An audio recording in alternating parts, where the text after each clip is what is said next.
ये मशीमो का solar hybrid 4 kilowatt है।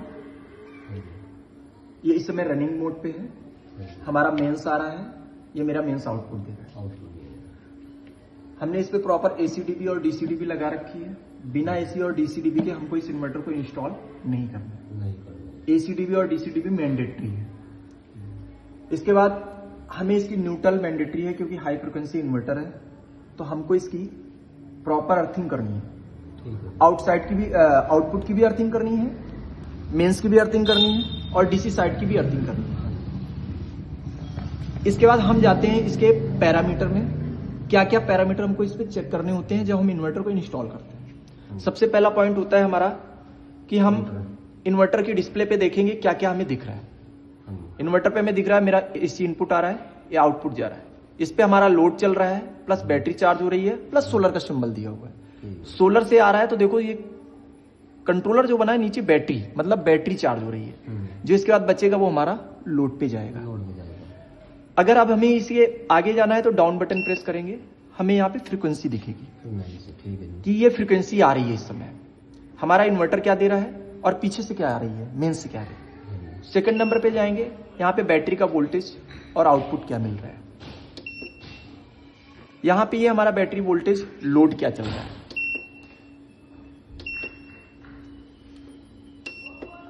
आगे हमने देखा ये हमारा पैनल से इनपुट आ रहा है और यहाँ पे आउटपुट हमारा कितना जा रहा है, कितना सोलर हमारा जनरेशन कर रहा है। ये हमारा पीवी यहाँ पे दिखाएगा, ये हमारा डे में यूनिट दिखाएगा, कितना सोलर से हम यूज कर पा रहे हैं। ये हमारा मंथ का दिखाएगा, ये हमारा ईयर का दिखाएगा। ठीक है, फिर इसके बाद हम जाएंगे स्कैप बटन में, फ्रंट पेज पे आ गए। जब भी इन्वर्टर लगाते हैं तो सबसे पहले हमारे सेटिंग ये है कि हमें इंटर बटन को प्रेस करके ऑन करना है। 0 आ गया। अब यहां से हम 1 नंबर से लेके 70 नंबर तक की सेटिंग कर सकते हैं जरूरत के हिसाब से। उस कंडीशन में हमें क्या करना है कि अब हमें सबसे पहली जो सेटिंग है 1 नंबर पे जाना है। 1 नंबर में जैसे ही हम डाउन बटन प्रेस करेंगे 1 नंबर पे आ गए। अब हमको अगर एसयूबी, ये लिखा हुआ है सोलर यूटिलिटी बैटरी, पहले हमारा इन्वर्टर सोलर को चलाएगा, फिर यूटिलिटी से लेगा, फिर बैटरी से लेगा। एसयूबी मोड का सिलेक्ट हम वहां पे करेंगे जहां पे हमको बैटरी को बाद में यूज करना है। ठीक है, अब हमें अगर इसको बदलना है तो हमको क्या करना है, एक बार इंटर बटन को जैसे ही प्रेस करेंगे ये ब्लिंक करने लगा। जैसे ही डाउन बटन दबाएंगे तो ये हमारा चेंज हो गया। अब क्या करेगा, पहले सोलर को यूज करेगा, फिर बैटरी को यूज करेगा, फिर यूटिलिटी पे जाएगा। ये हमारे सेविंग मोड होते हैं। तो हमको एसयूबी का एसबीयू कहां पे करना है, जहां लाइट ज्यादा आ रही है वहां पे एसबीयू कर देंगे, क्योंकि सोलर बैटरी को हम पहले यूज करेंगे, यूटिलिटी को बाद में करेंगे, क्योंकि लाइट वहां पे बहुत कम जा रही है। उस कंडीशन में भी ये हमें अलार्म देता है। ठीक है, ये बता, जैसे बैटरी 23 वोल्ट पहुंचेगी वैसे ही आपको अलार्म दे देगा। आप उसके अनुसार अपना लोड को रिड्यूस कर सकते हो। दूसरे नंबर सेटिंग पे जाएंगे, डाउन बटन प्रेस करेंगे, फिर दूसरे नंबर पे जाएंगे। यहाँ पे बैटरी का चार्जिंग एम्पियर 60 है। लेड एसिड बैटरी के अकॉर्डिंग हम बैटरी का 10%, जितनी एच की बैटरी उसका 10% हम यहाँ पे सिलेक्ट करेंगे। इंटर बटन दबाएंगे और हम यहाँ पे इसको डाउन करेंगे। आप बटन से इसको डाउन कर लेंगे। 150 एच की बैटरी है तो हमें 20 एम्पियर रखना है। 20 एम्पियर से अगर बैटरी हम चार्ज करेंगे तो हमारी बैटरी दिन में चार्ज हो जाएगी। इंटर बटन दबाएंगे, सेव हो गया। आगे डाउन बटन प्रेस करेंगे, 3 नंबर पे चल जाएंगे। ये हमारा अप्लायंसेस मोड है, मतलब नॉर्मल घर के चलने वाले लोड है। इंटर बटन दबाएंगे, अगर हमें कंप्यूटर लैपटॉप वगैरह चलाने हैं तो वहां पे हम यूपीएस मोड को सिलेक्ट कर सकते हैं। नॉर्मल जहां पे जरूरत है वहां पे, नहीं है तो हम इसको अप्लायंसेस मोड रखेंगे, इंटर दबा के बाहर चले। ठीक है, अगला हमारा 5 नंबर सेटिंग आता है, जिसपे हमारी सबसे मोस्ट इंपॉर्टेंट है, हमें बैटरी का सिलेक्शन करना है। बैटरी का सिलेक्शन हमारी कौन सी बैटरी है, लिथियम है, लेड एसिड है, उसके अकॉर्डिंग करना है। हमारे एजीएम लिखा हुआ है, ये डिफॉल्ट आता है। हमको इसको क्या करना है, अगर हम लेड एसिड कर रहे हैं, इंटर दबाएंगे तो यूएसई यूजर डिफाइंड, हम बैटरी के अकॉर्डिंग सारी चीजें डिफाइन कर सकते हैं कि मेरी बैटरी का वोल्टेज क्या होगा, बैटरी हमारी कितने में फ्लॉट चार्जिंग करेगी, कितने में हमारी बल्क चार्जिंग करेंगी। बल्क चार्जिंग मतलब होता है हमारी बैटरी कितनी स्पीड से एक साथ चार्ज हो रही है। फ्लॉट चार्जिंग होती है मेरी ट्रिकल चार्जिंग, बैटरी चार्ज होने के बाद 90% चार्ज होने के बाद वो नॉर्मल चार्जिंग करने लगती है। ठीक है, तो हम यहाँ से ये सारे पैरामीटर यहाँ पे सिलेक्ट करेंगे।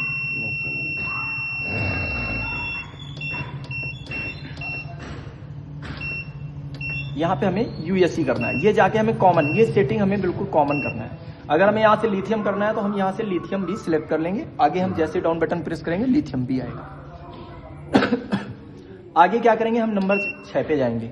अब हमें क्या करना है, 11 नंबर पे जाना है। 11 नंबर पे क्या है, हम लाइट से चार्जिंग देते हैं, कितने एम्पियर की चार्जिंग कर सकते हैं। ये हमारा आउटपुट का है 10 नंबर। यहाँ से हम आउटपुट को कम कर सकते हैं, हम 220 भी कर सकते हैं, 230 कर सकते हैं, 240 कर सकते हैं। इंटर दबाएंगे, प्रेस हो जाएगा। 11 नंबर पे जाएंगे, यूटिलिटी 30 एम्पियर। हम इसको कम करके, ताकि हमारा लाइट पे डिपेंडेंसी कम रहे, तो हम क्या करेंगे, इसको कम कर लेंगे। हम इसको 10 एम्पियर कर लेंगे। मतलब अगर सोलर नहीं आ रहा उस कंडीशन में 10 एम्पियर से ज्यादा यूटिलिटी से चार्ज नहीं करेगा। आगे हम पहुंचेंगे, ये सेटिंग करने के बाद हमको नॉर्मल सेटिंग में जाना है। जहां भी अगर हमें एक्सपोर्ट की जरूरत है, कस्टमर जहां पे एक्सपोर्ट करेंगे वहां पे हमें 44 नंबर सेटिंग पे जाना है।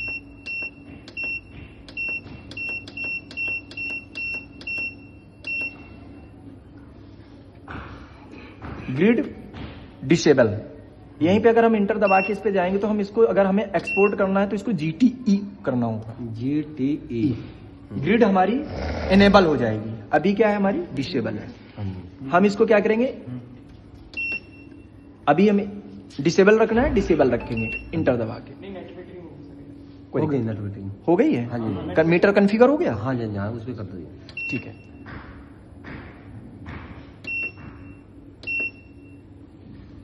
ये हम 44 नंबर गए और यहां से हमने ग्रिड एक्सपोर्ट का ऑप्शन ऑन किया, इंटर दबाया, सेव हो गया। अब इसके बाद हमें क्या करना है, 56 नंबर पे जाना है। 56 नंबर पे जाके हमको क्या करना है, हमको ये सिलेक्ट करना है कि हम ग्रिड को कितनी अधिकतम कर सकते हैं। जैसे इस पे 12 एम्पियर, 12 गुणे 230 करोगे कितना होगा, लगभग 12 दूनी 24, लगभग 2300-2400 वाट के आसपास हम दे सकते हैं। हम इसको बढ़ा सकते हैं ताकि हमारा ग्रिड एक्सपोर्ट ज्यादा हो। तो हम इस कंडीशन में क्या करेंगे, इसको इंटर दबा के 12 से 20 एम्पियर तक जा सकते हैं। 20 एम्पियर हमने इसको इंटर सेव करेंगे।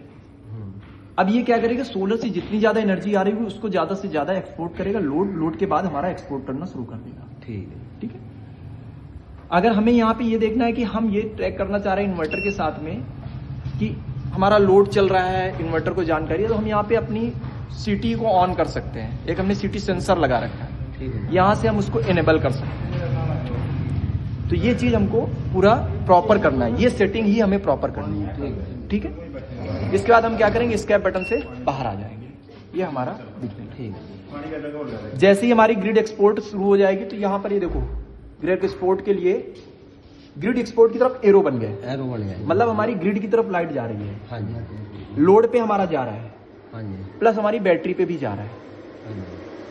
अब देखो दिखा कैसे रहा है, पैनल से कन्वर्टर, कन्वर्टर से ये हमारा इन्वर्टर, इन्वर्टर से हमारा ऊपर जा रहा है, लोड को शेयर हो रहा है। और अब ये क्या कर रहा है, पूरी क्षमता के साथ काम कर रहा है। अब ये हमारा चेक करेंगे कैसे हमारा कितना एक्सपोर्ट कर रहा है। तो हम इसके डाउन बटन को प्रेस करेंगे और जब हम देखेंगे यहाँ पे पीवी लिख के आ रहा है, ये हमारा पीवी लिख के आ रहा है। तो ये देखो हमारा इतने वॉट का यहाँ पे जनरेशन के साथ में हमारा एक्सपोर्ट होना शुरू हो गया। कितना, ये बढ़ता जा रहा है, एक्सपोर्ट हो रहा है हमारा 2 किलोवाट के आसपास सोलर का हमारा एक्सपोर्ट। मतलब ये सोलर से टोटल आ रहा है। अब इसके से जितना मेरा लोड चल रहा है, ये मेरा लोड चल रहा है इस समय 250 वाट, इस लोड को माइनस करने के बाद जो भी बचेगा वो हमारा क्या हो जाएगा, एक्सपोर्ट। मतलब सोलर से हमारा इस समय जनरेशन कितना होने लगा, 4 किलो। 4 किलोवाट में अधिकतम 4 किलोवाट तक ही जाएगा, इससे ऊपर नहीं जाएगा। जैसे ही हम इसके यहाँ पे देखेंगे कि सोलर से जनरेशन ज्यादा होगा, उसी हिसाब से फैन इस पे जो लगा है वो सेंस करके उसी स्पीड से चलेगा। अभी तक फैन स्लो चल रहा था, मैंने अभी बढ़ाई, सारी चीजें, यही सारी सेटिंग है। अगर आप सेटिंग प्रॉपर करेंगे तो इसका अच्छा रिस्पॉन्स आपको मिलेगा। हाई फ्रिक्वेंसी इन्वर्टर है, आपको AC-DB, DC-DB के साथ में लगाना है, अर्थिंग प्रॉपर करनी है। आपको वायरिंग का ध्यान देना है। सेकंड आउटपुट पे आपको हैवी लोड लगाना है। मेंस आउटपुट पे घर के नॉर्मल इन्वर्टर की वायरिंग। ठीक है, थैंक यू।